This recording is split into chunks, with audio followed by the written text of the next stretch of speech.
بسم اللہ الرحمن الرحیم ایاک نعبد و ایاک نستعین۔ ابھی کی جو اطلاعات ہیں وہ بہت زیادہ حیران کن ہیں، کیونکہ پاکستان تحریک انصاف کیونکہ اپنا کام مکمل کر چکی ہے۔ وہ یہ کہ جو آئینی ترمیم لے کے آنے کی کوشش کی جا رہی ہے اور اس کے پیچھے بھاگ دوڑ کی جا رہی ہے اداروں کی طرف سے اور یہ سیاسی پارٹیز کی طرف سے، وہ کہیں نہ کہیں بڑھ چکی ہے۔ اس کی سب سے بڑی وجہ جو ہے وہ یہ ہے کہ کوئی بھی پارٹی ایک دوسرے سے متفق نہیں ہو رہی۔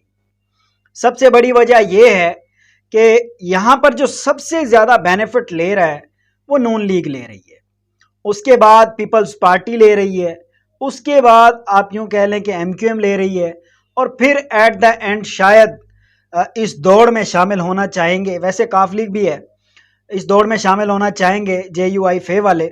بٹ مولانا فضل الرحمان نے تاریخ بدل دی ہے، تاریخ کا جو پلٹا ہے نا وہ پلٹ کے رکھ دی ہے اس نے، بیکوز یہاں پہ تین بڑے شکاری بیٹھے ہوئے ہیں اور تینوں شکاری یہ چاہتے ہیں کہ میں ایسا شکار پکڑوں جو سب سے پیارا، خوبصورت اور ہیوی ہو۔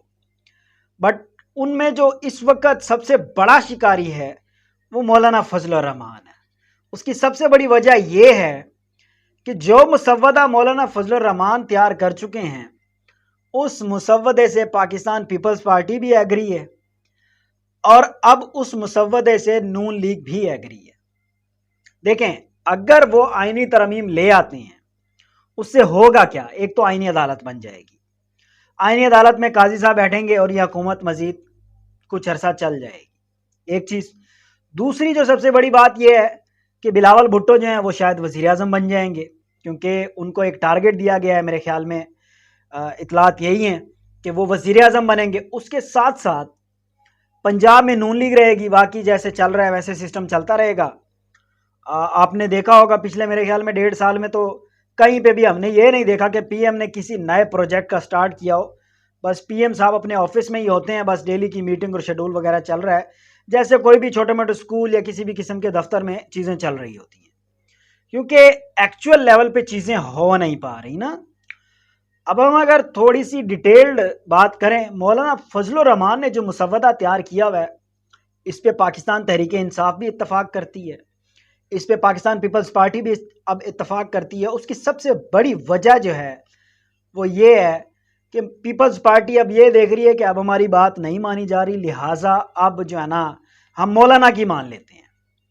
اور کسی دور میں بڑے فخر کے ساتھ زرداری صاحب کہا کرتے تھے کہ مولانا کی ایک بات مجھے بڑی پیاری لگتی ہے کہ اس کو میں جو کہہ دیتا ہوں وہ ادھر کھڑا ہو جاتا ہے، وہ اس سے ادھر ادھر نہیں ہوتا۔ اب جو مولانا نے پہلے دن سے کہا تھا نا کہ عمران خان کے ساتھ کھڑا ہوں اور کھڑا رہوں گا، آج پارلیمنٹ میں بھی انہوں نے کافی ساری باتیں کی کہ نو ایکسٹینشن، کوئی آئینی عدالت نہیں، کچھ بھی نہیں۔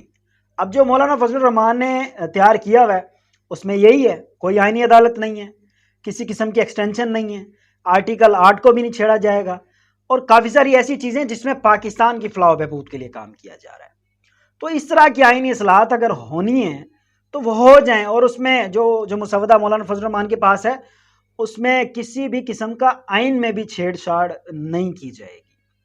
اس کے ساتھ ساتھ آج مولانا فضل الرحمان نے کہا کہ آپ لوگوں کی جو آئینی ترمیم ہے اس کے اوپر بات تب ہوگی جب چیف جسٹس آف پاکستان کا جو ہے نا نوٹیفیکیشن ایشو کیا جائے گا۔ اب وہ دیکھتے ہیں کہ سپریم کورٹ کب ایشو کرتی ہے۔ ویسے قانون تو ہے کہ وہ 90 ڈیز میں کر دینا چاہیے، بٹ وہ ابھی نہیں ہوا، کیونکہ 90 ڈیز میں تو آپ کہہ لیں قاضی فائز عیسیٰ صاحب کا تو ہو گیا تھا جب وہ اس وقت جب عمر عطا بندیال صاحب تھے چیف جسٹس۔ دوسری طرف اگر ہم بات کریں، اختر مینگل صاحب جو ہیں وہ کل پاکستان آ رہے ہیں، اور بی این پی کے ایک اور سینئر سینیٹرز ہیں، انہوں نے بھی کہا کہ ان پر کافی زیادہ پریشر ہے۔ اب دیکھنا یہ ہے کہ یہ پریشر جو ہے بیئر کر پائیں گے کہ نہیں، بٹ ابھی آگے جو صورتحال ہے وہ نہیں لگ رہی۔ اور مولانا فضل الرحمان جلدی میں نہیں ہے، وہ کہتے ہیں جو مسودہ میں لے کے آ رہا ہوں یہ 25 کے بعد بھی ہو جائے تو کوئی مسئلہ نہیں، کیونکہ اس مسودے میں کوئی ایسی چیز ہے ہی نہیں جس میں آپ یوں کہہ لیں کہ کسی کو ایکسٹینشن دینی ہو یا آئینی عدالتیں لانی ہو یا قانون کے ساتھ کھلواڑ کرنا ہو، کوئی کالا قانون پاس کرنا ہو، ایسی کوئی چیزیں نہیں ہیں۔ اب پاکستان تحریک انصاف خان صاحب کی صحت کو لے کے بہت زیادہ پریشان ہے. پاکستان تحریک انصاف کے کارکنوں نے کال دی تھی ابھی تھوڑی دیر پہلے بلو ایریا میں جا کر انہوں نے پروٹیسٹ کیا، بٹ 18 اکتوبر کا جو احتجاج ہونے جا رہا ہے آل اوور پاکستان، بلوچستان کے جو صدر ہیں پی ٹی آئی کے، ان کو رہا کر دیا گیا ہے آج، اور اس کے علاوہ پورے پاکستان میں 18 اکتوبر کو جو ہے نا جی ایک بہت زبردست احتجاج ہونے جا رہا ہے، پرزور پرامن احتجاج ہونے جا رہا ہے پاکستان تحریک انصاف کی طرف سے. اور پنجاب کالج کے جو طلباء ہیں وہ اپنے معاملے کو لے کر بڑے ہی سیریس ہیں. وہ کہتے ہیں واقعات ہوئے ہیں، حکومت اپنی بات پر بالکل بضد ہے، وہ کہتے ہیں نہیں ہوا ایسا کچھ. پنجاب پولیس کی طرف سے طلباء پر جو ہے نا تشدد وہ بہت ناقابل یقین ہے، کیونکہ ان طلباء کو جس حد تک تشدد کا نشانہ بنایا جا رہا ہے اس کی جو ویڈیوز ہیں وہ ہم لوگ بھی دیکھ رہے ہیں سوشل میڈیا پہ کیا چل رہا ہے. اس کے علاوہ آپ دیکھنا یہ ہے کیونکہ کل جو احتجاج ہونے جا رہا ہے، اس احتجاج میں جو سب سے بڑا سوال ہے وہ یہ ہے کہ حکومتی ادارے کہاں کہاں سیکیورٹی سیٹ کریں گے. اس کی ریزن یہ ہے کہ ہر ڈسٹرکٹ میں سیکیورٹی پوری کرنا بڑا مسئلہ بن جاتا ہوتا ہے، اور ہر ڈسٹرکٹ میں اگر یہ احتجاج پرزور طریقے سے ہو جاتا ہے، اور یہ احتجاج یاد رکھیے گا غیر معینہ مدت تک ہے کہ کب تک جاری رہے گا کوئی پتہ نہیں. آپ اس کو دھرنا کہہ رہے ہیں، آپ اس کو کچھ اور کہہ سکتے ہیں، یہ جاری رہے گا. دیکھنا یہ ہے کہ کب تک جاری رہے گا اور پی ٹی آئی اپنے موقف پر کب تک قائم ہے، خان صاحب کی رہائی کب تک ممکن ہوتی ہے. آنے والے کچھ 2 یا 3 دن جو ہیں وہ بہت زیادہ امپورٹنٹ ہیں. خان صاحب کے مستقبل کا بھی فیصلہ اسی پر ہے، خان صاحب کی رہائی بھی اسی پر ہے، اور آئینی ترامیم جو ہے وہ بھی اسی پر ہے. کیونکہ اس وقت جو اطلاعات آ رہی ہیں ذرائع کے مطابق وہ یہ ہیں کہ کوئی بھی نہیں مان رہا.